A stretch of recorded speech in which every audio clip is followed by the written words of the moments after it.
প্রধানমন্ত্রী নরেন্দ্র মোদীর প্রথম মন কি বাত অনুষ্ঠানটি বিজয়া দশমীর দিন ৩রা অক্টোবর ২০১৪ তারিখে প্রথম সম্প্রচারিত হয়।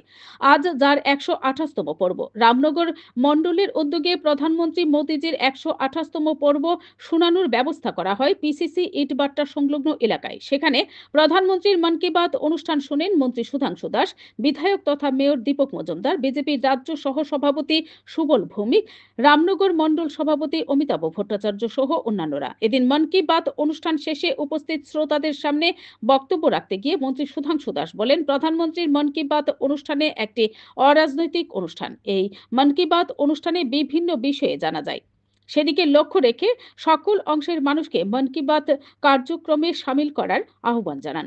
Bureau report, BTV Tripura news. মন কি বাত অনুষ্ঠান জেনারেল পাবলিকের। তাহলে আজকের এই মন কি বাত অনুষ্ঠানে হয়তো বা এখানে শুধুমাত্র বুথের কার্যকর্তারা আসছেন, বিজেপি পার্টির যারা সমর্থক তারা আসছেন, কিন্তু না, এই কনসেপ্টটাই আমাদের চেঞ্জ করতে হবে।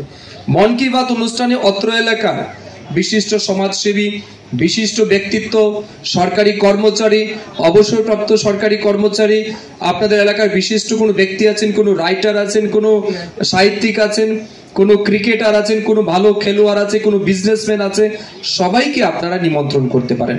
কোনো ধর্মগুরু আছেন, সবাইকে নিয়ে মন কি বাত অনুষ্ঠান আমরা দেখতে পারি।